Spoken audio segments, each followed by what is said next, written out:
Shavua Tov, everybody. Rabbi Moshe Grussgott here with my words on Divrei Halev in memory of Rav David Weiss Halivni, Zecher Tzadik Livracha, from his book of that name.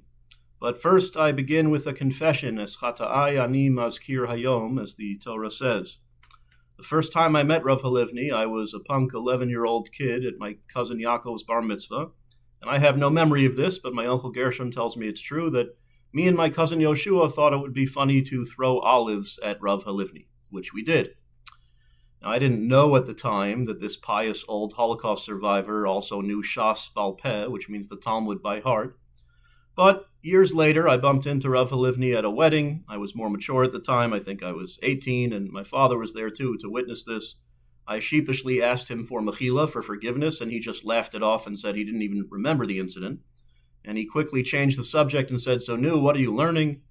I told him I was learning Tractate Baba Kama, and that I was struggling with a particularly difficult Tosfot.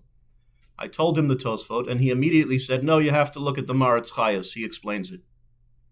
I mean, I was blown away by it. I had heard how encyclopedic his knowledge was, but to see that just firsthand was quite impressive. And I would later hear Rav Halivni at conventions at the Nevele Hotel, the UTJ, that my father took me to, and he was really sui generis, one of a kind. So, in his Dvar Torah for Naso, he has several of them, but he has one about the Birchas Kohanim, the duchening, the priestly blessing, where he quotes the last line, "V'samu et shemi al b'nei Yisrael, v'ani avarachem, they shall put my name upon the children of Israel, and I will bless them." And he quotes the Rishonim, the medieval authorities' debate. V'ani avarachem is a little bit ambiguous. Who is God blessing here? Is he blessing the people through the medium of the Kohanim as the conduit? Is he blessing the Kohanim, and that blessing goes from the Kohanim to the people? And Rashi and Ibn Ezra quote typical rabbinic opinion that both are correct. It could go either way. They're both true. And it's specifically meant to be ambiguous because it means all those things at the same time. And we're not meant to know the mystery of exactly how the blessing works, but we know the Kohanim are the vehicle and the conduit.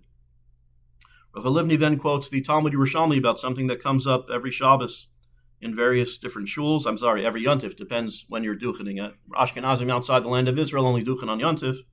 And this has come up in my shul before as well, where if there's only one Kohen, the typical formula is when there's Kohanim present, you shout, the Chazan shouts, Kohanim, Am Kedoshecha Kamor, then they say the blessing and they do the duchening. What if there's only one Kohen? Do you say Kohen, or do you still just stick with the standard formula, Kohanim, in plural, even though there's only one there? So the Talmud Yerushalmi shows, and this delightfully shows, that nothing ever changes. There's two opinions. Rav Chisda says if there is one Kohen, you should say Kohen. But Rav Huna, and I believe this is how we rule, and this is how I've ruled when this has come up, even when there's one, you still yell Kohanim in plural. And why is that? Because the catty people in the kahal, in the audience, if you say Kohen and you call particular attention to this guy, the people are going to say, who is this adulterer and this murderer to bless us? Right? You don't want to call too much attention. It's like an ayin hara. Rav Halivni comically points out that if the Kohen were literally an adulterer or a murderer, he would not be eligible to duchen. So the people are speaking in an exaggerated lashon hara, gossipy way, which, as I mentioned, nothing ever changes. It's universal and timeless. So Rav Halivni points out you still yell Kohanim in plural. Why? Because it's not about this individual Kohen who's giving the blessing in his personal capacity.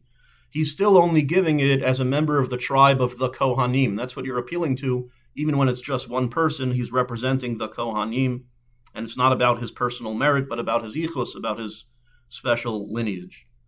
So it occurred to me that this Dvar Torah really speaks to me about Rav Halivni himself. I mentioned he was sui generis, he was one of a kind.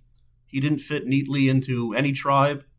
He was seen as too orthodox for the conservative movement and too liberal for the orthodox world.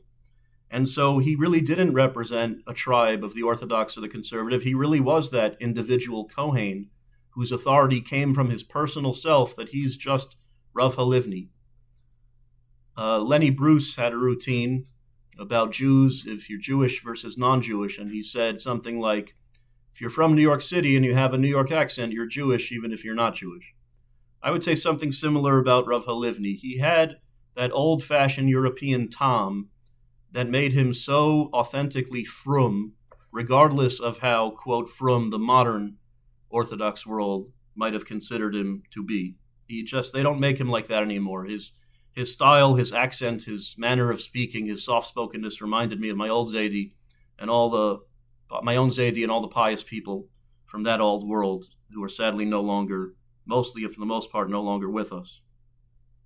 So when I got to Or Yerushalayim, yeshiva I attended in Israel, I remember I quoted a bit of Makorot Umasorot, Rav Halivni's Sefer, which I had dabbled in a little bit, and one of my Rebbeim gently told me, I quoted it in Shir, and he said, I've heard of this Rav Halivni, he's clearly a big Talmud Chacham, but he might be a bit of an apikoros, a bit of a heretic, so we don't quote him here. At least the Rebbe put it that way gently.